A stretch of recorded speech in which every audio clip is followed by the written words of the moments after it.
on, Chuckleheads? I am Carlo Guadagnino. This is the DingoTalk Alumni Tour. My guest this week is Meghan Brooks, class of 2018. I'm really just going to let Meghan tell the story because I feel like I tell you guys too much anyways in the beginning. You guys know how this works. She's going to tell her story. I'm going to do KJ, and KJ's going to tell you about his stuff. Harry's going to tell you about his stuff. But Meghan, go ahead. Tell your story. What's going on, Chuckleheads? I am Carlo Guadagnino. This is the DingoTalk Alumni Tour. My guest this week is Meghan Brooks, class of 2018, as we clarified just moments ago. Meghan, thank you for being here. There's your tea. Thank you. We're going to do this like we do it every week. Meghan's going to tell us how she got to Bethany, why she chose Bethany, what she did while she was here. We'll probably take a break, come back. Carlos, stop. Yeah.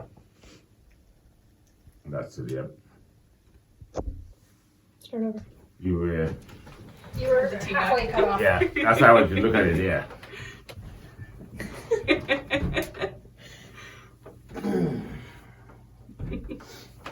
One more time, rewind. The struggles. No, my worry now is that we've recorded 3 times, and that fucking microphone's going to be a little cunt. I'm going to tell you right now, I'll throw you out the fucking window. You're getting I'm buying replaced. you a new microwave. Getting replaced anyways, bitch. Yeah. With your little red light, thinking you're fancy and shit.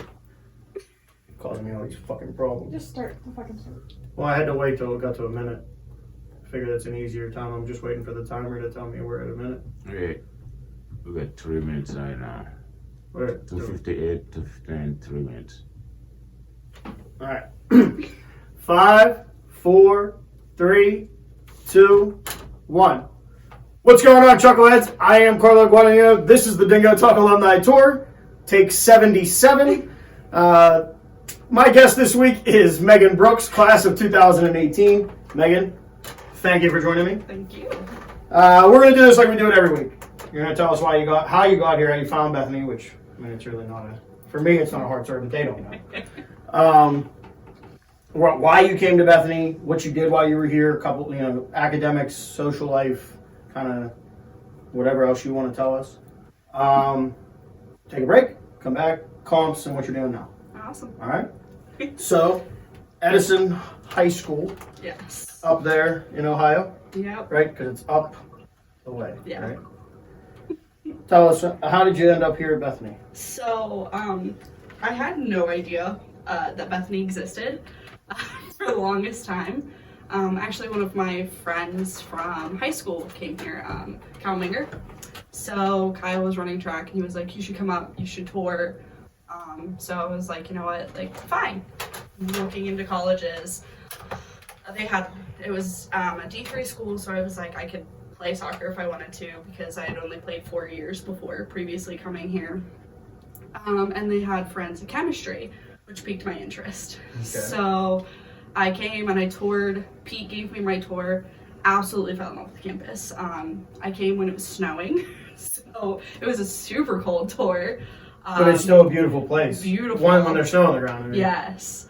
So fell in love with the campus, like begged my mom, was like, we can do it, like I want to go here, like this is my top choice. So I had only applied to 3 schools, and I got my 2 acceptance letters, and then I was just waiting on Bethany's, like waiting at the mailbox, and I finally got it, and I was pumped. I was like, Now, what were the other 2 schools? I applied to Akron, and I applied to Muskingum. And why, I mean, Bethany, obviously your top choice, but what was the reason for those 2 schools? Honestly, just because I needed to apply to schools. Okay. All right. There wasn't. But you're honest. Yeah, there wasn't anything. Like, Muskingum was kind of like the soccer aspect of it because I was like, it's D3. Still D3. It's still D3. I could go there. But honestly, like, once I toured Bethany, it was over for everywhere else. So you didn't get recruited for soccer, No. but you get the acceptance letter, come to Bethany. You come here,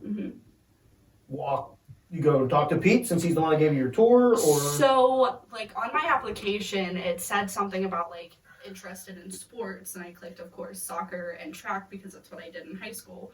And then Pete got a hold of me. He did my tour, like, I set up my tour with him. So I don't, like, want to say, like, I wasn't recruited, but I wasn't recruited. okay. So I did the tour with Pete. We decided that I was going to play soccer. I actually came up, I think, 2 more times before like my actual soccer start date.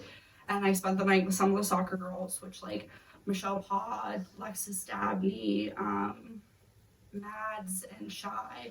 Came up and saw them, stayed with them, went to some classes with them. It was actually like super interesting and super cool. I thought that was like really.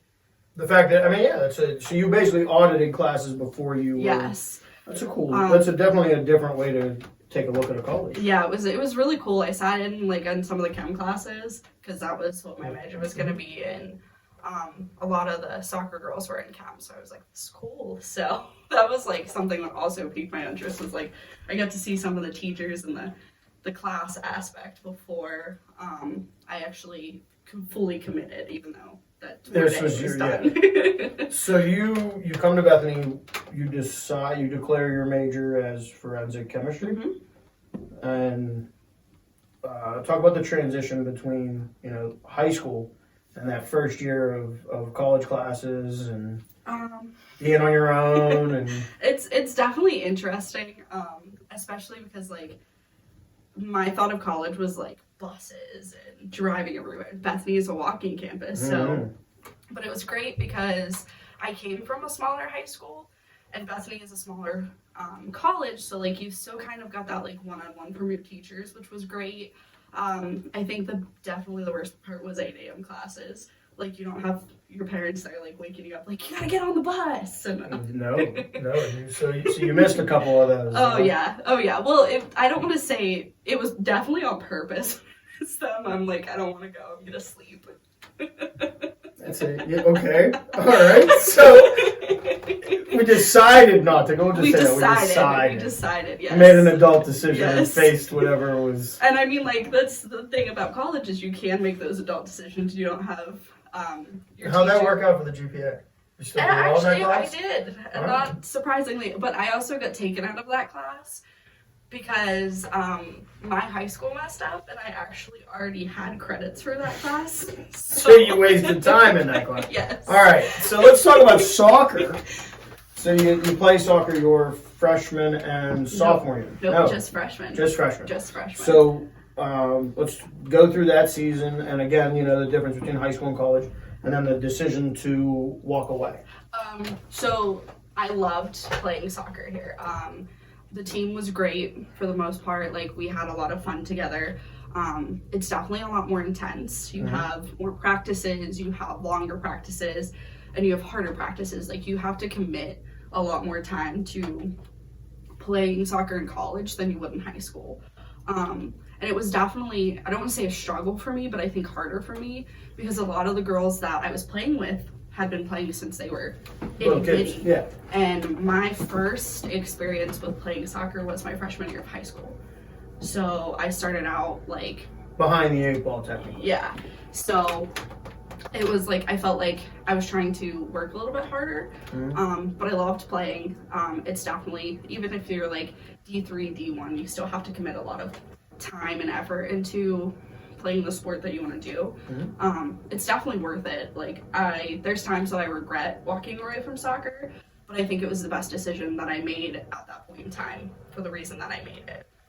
So the reason I decided to walk away was my second semester of college. I wasn't doing too well in my GPA. I just wasn't like happy, and I just felt like soccer was taking a lot of the time that I could be spending on myself and spending on school. And it was my own fault, really, because I could have balanced it, but it wasn't something that, like, soccer I didn't see as a priority at that time. My priority was getting my grades up, so that's what I wanted to focus on.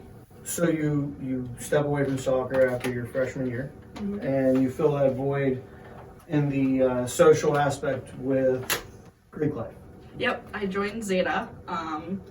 It was definitely a hard decision for me to make because going through recruitment was so much fun.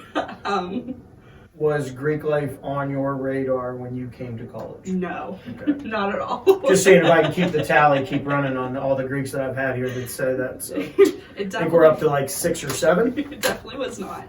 Like I never saw myself as a sorority girl, but I guess I was like kind of basing it off, like TV. Bethany's not like that. No, not at all. But I joined Zeta. I had a lot of fun with the girls. Mhm. Greek week was one of like some of the best memories I had within Greek life until that disappeared. And but it was a lot of fun. I enjoyed hanging out with the girls. I met a lot of new people. We got to hang out with the fraternities. You seem like you were about to tell a story about going through recruitment. Oh yeah, like So why was it such a struggle? going through recruitment. Well, picking. the choice. Well, just because like I had my choices, I was like stuck between Zeta and FIMU. Okay. And I knew a lot of girls in FIMU because of soccer. Mhm. And I honestly think that's the reason I didn't really lean more toward FIMU, because I was meeting new people in Zeta and hanging out with them a little bit more. And so it was really hard because I enjoyed going to literally all the houses, actually. Like, it was a lot of fun meeting new people. Everybody was like super nice and welcoming, which is really common at Bethany. Yeah. Like, Yeah. Especially with it being as small as it is. Yeah, You, like you see everybody every day. yeah, everybody knows everybody. So it was just a lot of fun. I actually went through recruitment because one of my freshman roommates, Heinerman, was like, Megan, you're going with me. So I was like, sure. I know. How many stories have started? Anybody that's watching could say that Heinerman started a story with, "Hey, you're coming with me." She was good at that. She was very good at that. But so I went through recruit with her. I made a lot of new friends just going through recruitment. It was interesting though, because we went through recruitment at the beginning. Mm-hmm. It wasn't the second semester that we had, it was just the beginning. So after that, everything changed. So I don't know if we would have had it later on, if I would have made a different decision. But So you make the decision to go Zeta. You said your end of your first semester, first year, you wanted to change because it didn't end very strong. yeah, Academically. Do you stay in forensic science or forensic chemistry throughout? Is there a major change there? yes. So I think at the end of my sophomore year, which was a little crazy Nice. on my part, yeah. The end of my sophomore, I changed my major to social work. Mhm. I was doing terribly in calculus. And that's like kind of what moved my decision a little bit. I can see where calculus could run anybody off. I've never had a calculus class in my life. No, Don't even. it was not fun. I'd imagine not. But I changed it to social work. Kathy Furby, Yes, and Melanie Sinclair.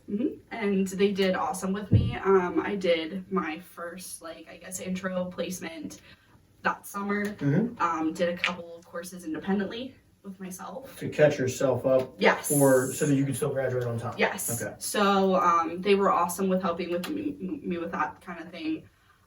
And then once we got into my junior year, I was able to mix in with everybody else and get back on track. So that was awesome. They worked with me super well to get me caught up so I could graduate on time. And I actually ended up taking my comps in January and being done after that. So I didn't have to come back to my second semester. So that was something I was super surprised about. Well, and you brought up comps. This is a good place to stop. We're going to send it to KJ. We'll come back. We'll talk about comping in January and the stresses that come with comps. I believe the January compers just happened. But I'm going to send it to KJ, Kieran Dunn, with Maple Shades Outdoors. He's also an alumni of Bethany. He's also an alumni of the Alumni Tour. I guess all you guys are double alumni now. I don't know.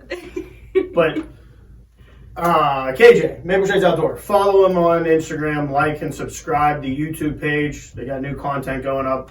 But go ahead, KJ, take it away. What's going on, everybody? This is Kieran Dunn, founder of Maple Shade Outdoors. You're currently watching DingoTalk with my man Carlo. If you're anything like me and you're really enjoying this content, you should like and subscribe his page. While you're on YouTube, you should probably just head over and like and subscribe Maple Shade Outdoors. Check out our page, enjoy some videos, some outdoor content. You might as well hop on Instagram, Facebook, follow us, Maple Shade Outdoors. Now that's enough about me. I'm trying to get back and watch the rest of DingoTalk, so I'll talk to y'all later.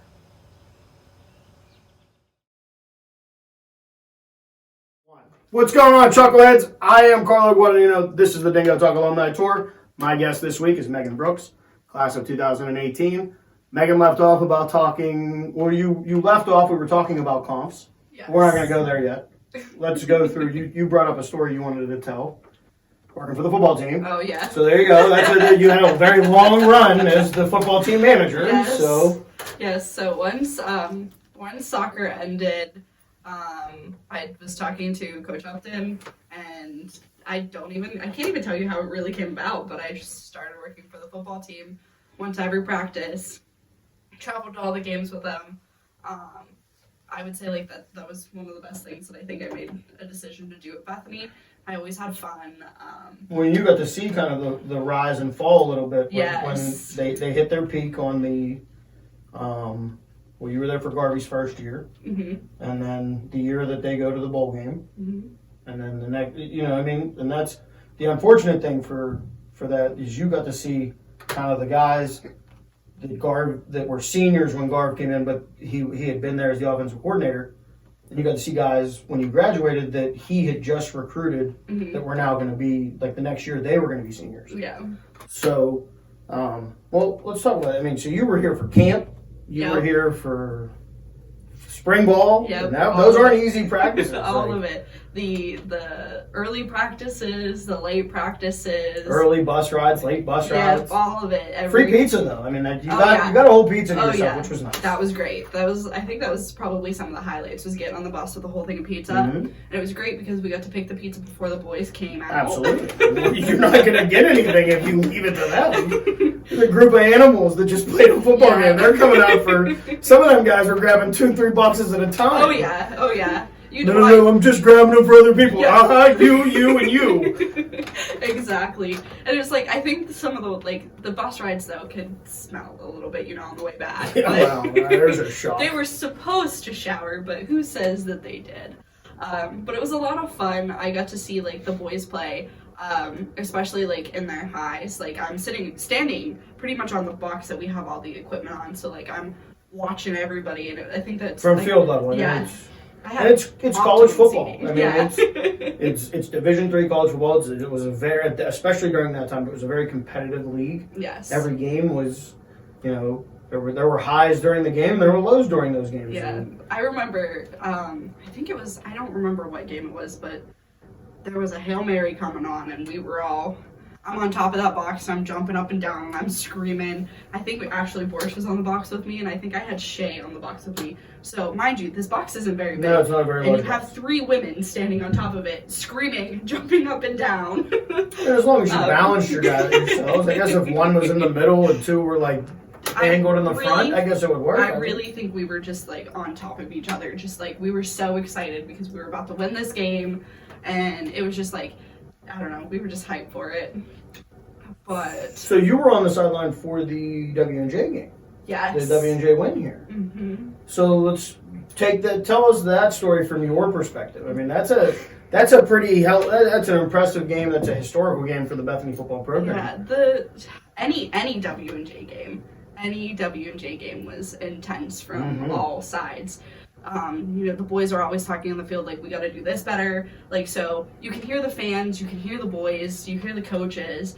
So like we have all of this like noise going around, and it's just like, it's always high intensity during those games, because I think the year previous we were at W&J. Lost on the 2-point conversion. Yeah, we were so close. And the boys were so hyped for that game. Mm-hmm. And Garvey was excited for it. Like, Coach Upton was excited for it. They were all just like, so I think that brought a little more intensity into the next W&J game. So it was just, I think any W&J game was always just like high intensity with anybody, with soccer, with like, not soccer. Yeah. Yeah, I mean, Yeah. W&J, Thomas More. There was a couple of good. Yeah. Everybody got you get up for it. It's a game that you need to be there Yeah. from start to finish. So you comped in January. Yes. Let's walk us through that. So you change your major as a sophomore? End Right. of sophomore year, yes. End of your sophomore year going into your junior year. You get yourself caught up. How do you manage to comp in January, not come back, and then we'll talk about comps? So luckily in high school I had a lot of college credits. That was a blessing that I got. So that's how I ended up like not having to come back. Cores were kind of eliminated there. Yes, pretty much. So it was like I did my 50-hour placements. Those I did with adults and older adults because my whole thing was I wanted to work with kids. I think that was my biggest thing. It was like I like the kids. I like working with the kids. So that's when I did my 500-hour placement. I did that at actually the Children's Home of Wheeling, and that was so much fun. I learned a lot of things that like I didn't know from those kids. So that was super cool. I really liked the hands-on aspect of it. I did a lot of things. I went to courts. Those kids were a little intense, so I did some like things where I had to like you saw some things. I had to like pull some kids out of rooms because other kids weren't like. So it was like it was a lot. There was a lot that I had to learn there. That was it was great. I got to do some like admin things there. So they were really great about if I said, "Can I do something?" They were like, "We'll get it in before you then do your placement." I think it was definitely a struggle having to wake up, drive there, come back. We had class once a week, so you have class, your homework, then all the stuff that you have to do for your placement, which is like competencies and you're actually doing the job. Yes. It's not like you're going to placement and writing a paper about it. You're doing the job. Yeah, you're in it with them. I got to do arts and crafts sometimes with the kids. That's some of the fun about working security. Sometimes I get to work in schools and I dunk on little kids because they got the hoops set low. Just smash on a little kid real. It makes your self-esteem go up till you realize they're 7 and you're 29. And Well, what are you doing with your life, kind of thing. But hey, I had to play basketball in my placement once the boys were like, "Megan, come out and play with me, like play with us," and I was like, how'd that go? "I'm not, no." No? All right. They were like, Don't. For all of you out there, if you're looking for a 3-on-3 partner or a 2-on-2 partner, Megan's not the person to call. No. If you're in the Burgettstown area, don't call Megan to play basketball. Well, it was just funny because he was like, "I'll teach you." So like I had this like 10-year-old boy like, "I'll show you how to shoot." I'm like, "Honey, I'm not no." So you get to, I guess, we left the first week of December was when everybody went home for Christmas break, right? Yes. You come back from Thanksgiving. One of those weeks we're out of it. I think it's the first or the second. So you get that whole time to study, then you come back for a week, right? Before everybody else, or during J term at the time. Yeah. Was that an advantage for you? Not having as many people, not having many distractions, it being a little colder? Yeah, I think so I did a lot of studying from home because I was already pretty much moved off campus. I didn't really have like a room to stay in here. So I would drive up every once in a while and come study with the group. So it was nice to study with a group, and it was nice to be able to study on my own. So I had the little like... You got a balance. Yeah, so it was great. My group for comps was great. We all studied super great together. Everybody was very helpful with everyone. So I think when it came like leading up to comps was like you get a little more like nervous. You're like, do I know everything? Do I remember everything? Like Friday comes, you don't know anything. Yes. Saturday comes, you don't care. Sunday comes and you're like, well, maybe I'll study. I shouldn't study because I'm not going to know anything anyways. Yep. And then you open the folder Monday. You open your folder Monday. How'd you feel? Pretty good. I did a quick skim of like what I could. The room was like so hot. Weimer, not a fun time. No. So you're sitting in there and like you have all like everybody that you have around you, and you're just like I want to look around, but I know like I can't look around even though nobody around you is taking the same comp as you. But I opened it and I was just like, okay, I'm feeling okay about this. Got done with the first like sesh of it, went to lunch. Of course, you group with everybody that... Second session on the first day. Everybody thinks you did terribly on. Yes. There's one section out of that grouping that you probably didn't do your best on because it's your tougher of your classes. You go home. I always thought Tuesday was the hardest. Just because you got to wake up and go do it again. But it's only a half a day, and then the rest of the time you're like, all right, now I got to get to orals. Yep. So your second day, was that a specialty day for you guys? Like for me and Calm, it was a special, like that was what you were focused on in the, but your 3 tests are all different branches of your major, or? Yeah, so I'm trying to like remember exactly, but I think the second day we had a lot of writing, like a big like essay type thing. So it was a lot of writing. It was a lot of like trying to remember things that like you need to incorporate into this writing. So I'm like trying to think of like terms, because I was like, I know if I use this term, then like cool. I'm gonna get like bonus points. So you're like just racking your brain through everything that you just did yesterday and that you were trying to focus on the day before and focus on during your studies. So that was intense. And then of course once you're done, you're like, and then, that Tuesday feeling is it's a different beast. It's not as great as the feeling of walking out. Yeah. Which I guess we're going to come to now. Yes. That Tuesday feeling, it was, especially with the green circle still being there, or were you one of the new bison? Nope, it was That's the right. green circle was there. Green circle. I mean, it's you saw that thing and we're like, I'm close to touching you. Yeah. I'm going to stand right there. I'm going to do a snow angel on you. So were you a Wednesday oral, Thursday, or Friday? I was one of the last ones, so I think I was either Thursday or Friday. I don't think we had that many. Yeah, I don't think there was I know there wasn't. You guys weren't Saturdays. They had eliminated those. So it had to be you. It had to be Friday, like what? Friday afternoon. I went in the morning. I think it was like me, Andrea, and Stacy were like the last 3 that were going on. So we luckily Kathy Purby sent you like an email and just like, oh, this is something you need to. These are the things you should work on. And I'm like, okay.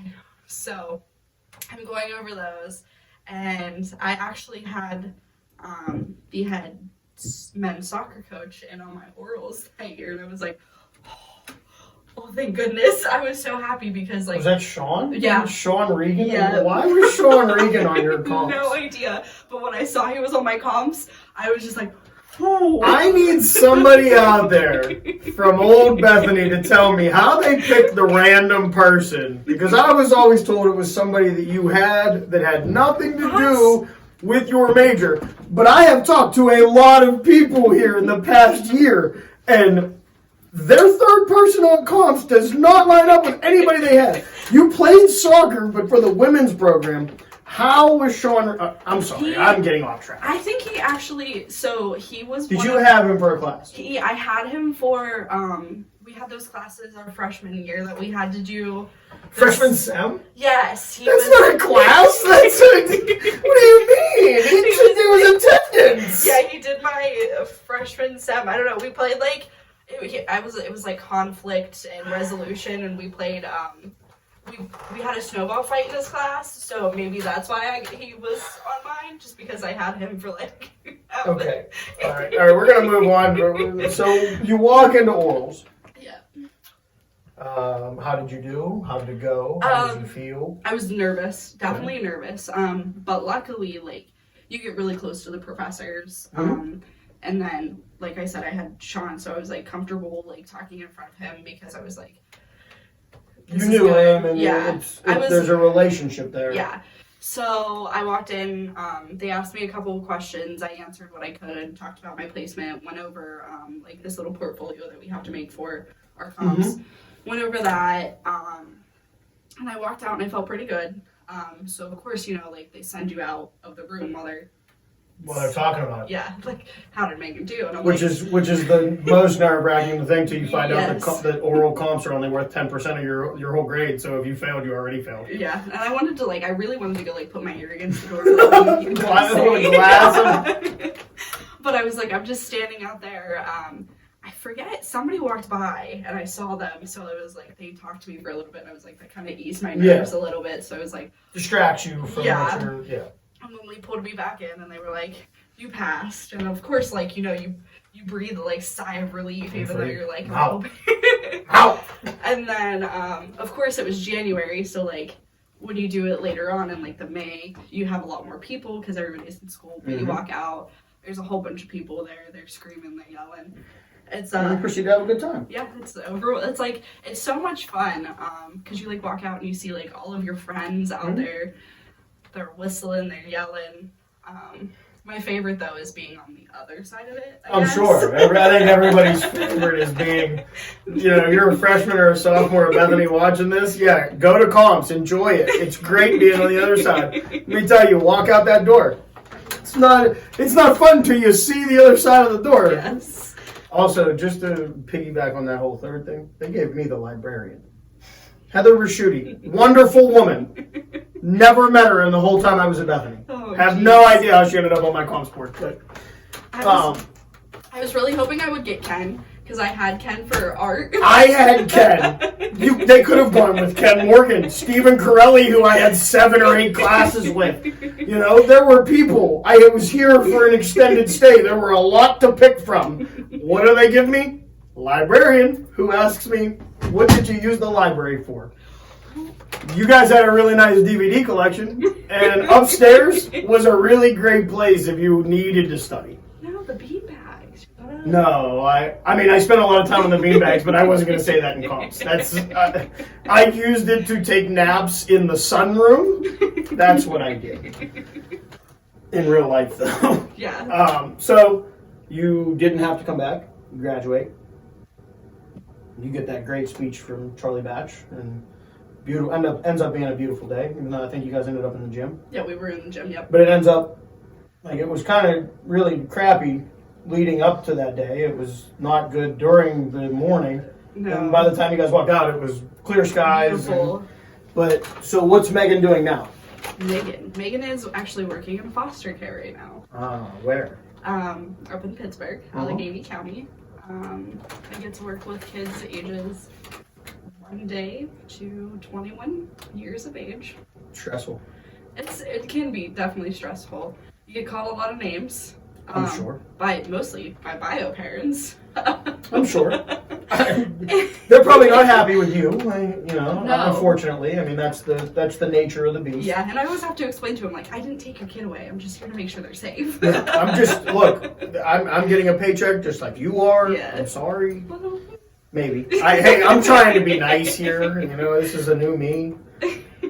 Maybe not. I don't know. That's not for me to decide. You're the professional. Yeah, but it's just I enjoy it a lot. I love my job. I love the kids that I work with.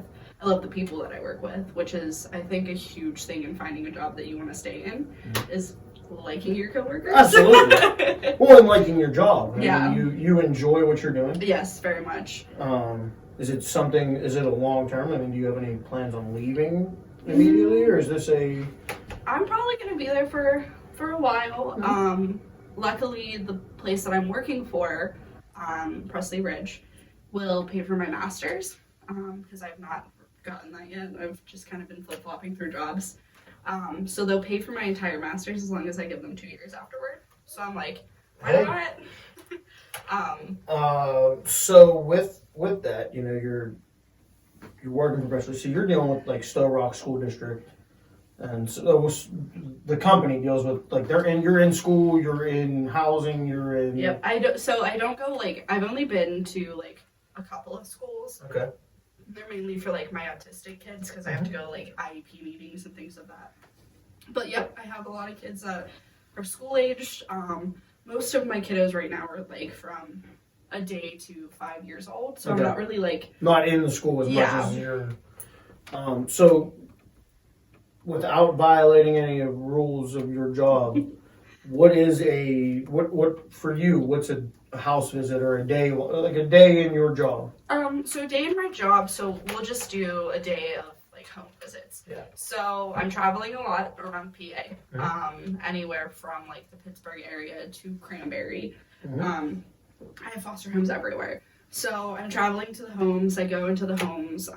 So I'm very informal with my home visits. I'm not sitting here tell me what's going on. I'm playing with the kids. We're running outside. I'm asking them questions how are you guys doing? Talking to the foster parents, making sure they feel supported. If the kids are old enough to tell me, making sure that they're safe and mm-hmm. there's not anything sketchy going on in the foster home, which is a blessing because a lot of my foster parents are amazing and they're in it not for the paycheck some like things. They're there because they genuinely want to see this child succeed. Yep. Despite the fact if it's like succeeding in their home or succeeding with their parents. Yeah. So I'm very blessed in that aspect. But yep. So that's a typical day. It's just me playing with kids. So, and then you've talked about you're in court as well. So let's go through a day of that side. Oh, so before all this crazy. Well, we'll get to that because I want to know how that affected you as well. So my typical day in court is waking up at 7:30, getting dressed, making sure I look halfway presentable to go into a court hearing, sitting in court typically from 8 o'clock until maybe 5 o'clock at night, waiting to go into the courthouse, like going into the courtroom. Yeah. It's a lot of like reporting. You hear a lot of back and forth between the attorneys. You have like the CYF caseworker there. You have us there.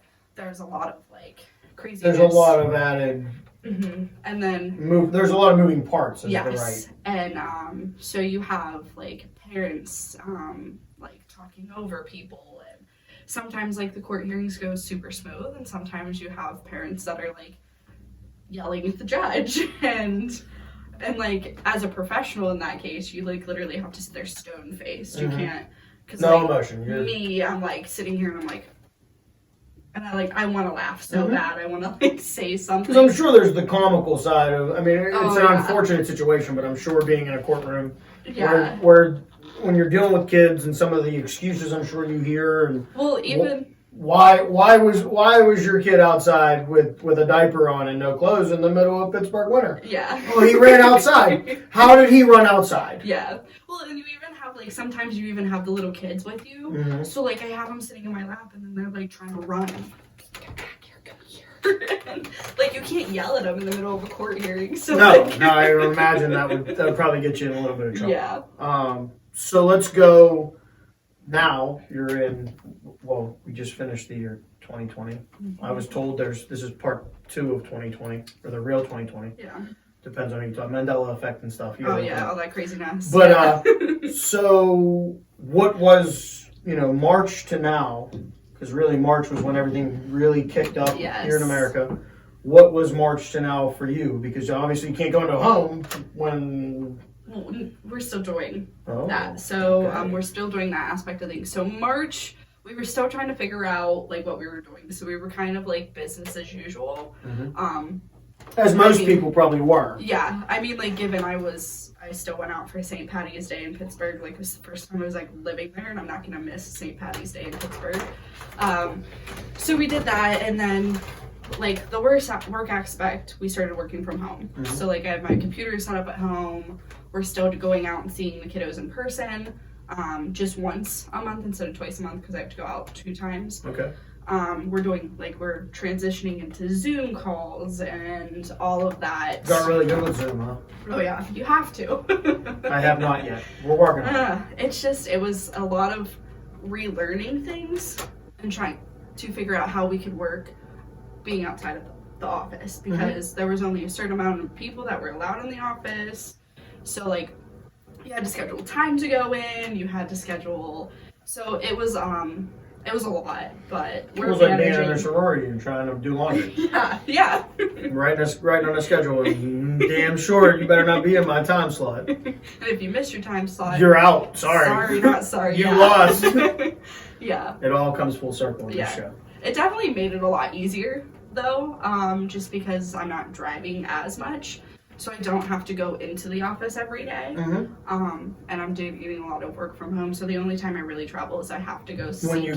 When you go to see the kids, which is, I mean, minus some of the bad weather that you're going to have to deal with, especially going up towards the Cranberry area. As you get closer to that I-80 corridor, you just basically from November to March. You shouldn't go anywhere near the I-80 corridor unless you have to, because it's gonna snow. Yeah, and a lot. It's not just like snow. Oh, here's some snow. No, it's buckets. See, but the good aspect of that is if my parents are like, Megan, it's really bad up here. Let's do a Zoom call. So. Well, and so it sounds like you have a very good relationship with at least the foster parents. And typically, I do get like a good relationship with the bio parents too, depending on their the situation. Yeah, pretty much. Like I still have like there's still some bio parents that have like been reunited, and they'll still reach out to me and be like, hey, like everything's going great. They'll send me pictures. So You get updates yeah. on former cases and such. It's good to have like that relationship. So I got to ask you, you know, I've had Danny Bishop, I've had Dre on the show. We didn't really get into what Dre's caseload is, but Danny I had talked to because I talked to Danny a lot. Yeah. How much overloaded are you dealing with the same type of that's going on in the social work profession where a lot of people are overworked? I mean, Yes. It's just you have an overabundance of cases. There's no way as a single person you could kind of achieve it. Is that happening to you as well? It happens more often than not. Okay. My caseload fluctuates a lot. Like with Danny, Mhm. I do not get nearly as many kids as he does. The guy had 65 cases at one point, and that was that he had to go see them all in a week. Oh yeah. Great expense check though, from what I was told. Oh yeah. So like I do not nearly have as many because we get a portion. Yeah. So like we get a half like of what he gets because he has everybody. All of the county, and you guys have. There's multiple. We There's just multiple people too. So. Yes. So like my caseload fluctuates. The highest my caseload has been 13. Okay. And our caseload are typically supposed to be 8 to 10. Okay. So like it So hasn't you're not gone- over, but Not. you're over what it's supposed to be. Yeah, it's a lot. I guess like according to my supervisor, it's a lot for us to have Okay. to. Now, take on. and that's everybody. I mean, it's not just you. Everybody's yeah. over what the average is supposed to be. Yep. Typically, like we'll get like surges of kids coming in, and then we'll get surges of like adoptions. So I get to go through like the adoption process with the foster parents. If Now, are you there? Let's say child's born, because you said a day old. Yeah. So the child's born. Are you already working with that process before? yes, so I personally am not, Okay. but my supervisor. So typically, when a kid's removed, we have like sight of it. So if say we have a child removed and they're in care, and bio mom is having another kid, it's on CYF's radar. CYF will then like inform parents like, listen, when this baby is born and it's able to be released, we're going to remove it and place it into a foster home. For the time being, there's opportunity.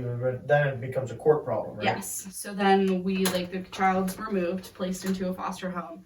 Then we go into like a shelter court hearing when the judge says no, the baby can be returned or the baby needs to stay in foster care until we can get mother on the right track or father on the right track. So it's just a whole craziness. So And I yeah. can imagine that's got to be more of the emotional side. I mean, obviously, Oh, yeah. all kids from day one to you said 5 years old. Oh yeah. But that first initial one, like the younger they are, it's got to be more. Yeah, and you Or definitely full have of to the- be sympathetic and empathetic with the parents. Like, typically, like, once we get the kid, I have to call the parents and I'm like, hey guys, like, I'm Megan. Like, I try to introduce myself. I try to, like, explain what I'm there for.